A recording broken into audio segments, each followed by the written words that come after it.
100 words per minute. Get ready. Start.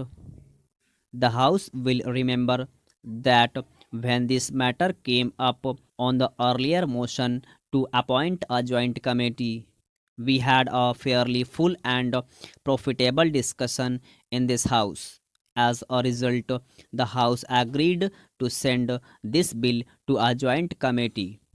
The other house went a step further and unanimously agreed to send it to the joint committee.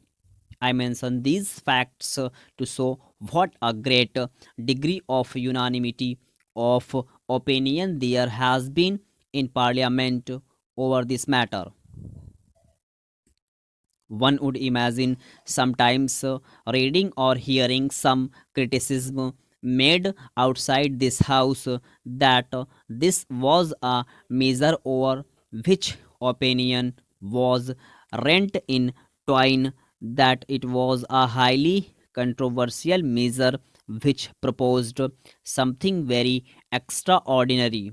Yet, when one comes to see what has actually happened in this house or the other house, one finds that the person who are most intimately connected with this matter, in the sense that they are considering it directly, members of the two houses who have listened to arguments for and against, have come to one broad conclusion in favor of this amendment of the Constitution.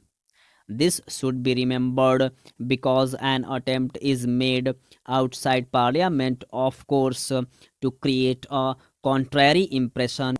I am not saying anything secret when I say that the proceedings of the Joint Committee were remarkable for their cooperative approach to this problem.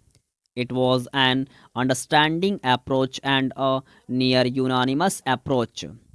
In fact, the bill as it has emerged from the Joint Committee might almost be considered to represent the views of almost every member of the Joint Committee, which consisted of people of various parties and various views. After the report of the Joint Committee was prepared and passed in this cooperative manner by almost every member of the Joint Committee, some minutes of dissent have been received. The minute of dissent by my friend has been measured a longest minute in which he has quoted from high legal authorities. Apart from that fact that he is himself a high legal authority, first of all, we must bear in mind exactly what this bill is and what this attempt to amend the constitution is question mark. It is odd that words like confiscation of property and expropriation are thrown about when actually what the constitution says is that there will be no such thing except by law and except on payment of compensation thereof. The quantum of compensation is to be determined by the legislature. The king has given many quotations about due process of law. For instance, he says distinguished American judge has observed a great desire to improve the public condition is not enough to warrant achieving the desire by a shorter cut than the constitutional way. I say that this is the constitutional way, and what is proposed is the definite legal and constitutional way of doing it, and we are varying or amending the constitution in the constitution way. I do not quite understand this throwing about of words like expropriation and confiscation and doing things apart from the law. Remember that the sole major change proposed is to make clear one thing which was clear to us at the time this constitution was framed. That is to say, according to the Constitution as it emerged from the Constituent Assembly, the quantum of compensation or the principles governing compensation would be decided by the legislature. This was made perfectly clear.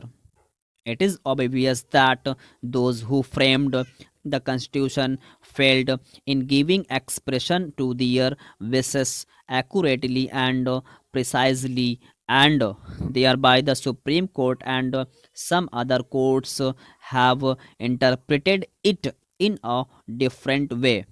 The Supreme Court is the final authority for interpreting the Constitution. All I can is that the Constitution was not worded as precisely as the framers of the Constitution intended. What the framers of the Constitution intended is there for anyone to see. All that has been done now is to make that wording more precise and more in accordance with what the framers of the Constitution at the time meant and openly said. I do not therefore understand this measure of excitement and agitation in people's minds, so not in this house but elsewhere about this matter. May I say straightway what I think, with all respect, that the Joint Committee has certainly improved the bill from what it was previously. I accept this report and the recommendations completely. There might be one or two minor changes in view, but apart from that, I think that it would be a pity to amend this as it has emerged from the Joint Committee's consideration. It has emerged, as the House will see, in a much simpler form. It is shorter and simpler than before, and that itself is desirable. The slight change in Article 31 to makes the point clear, and as a consequence of that change, it has not been necessary to add too many matters there.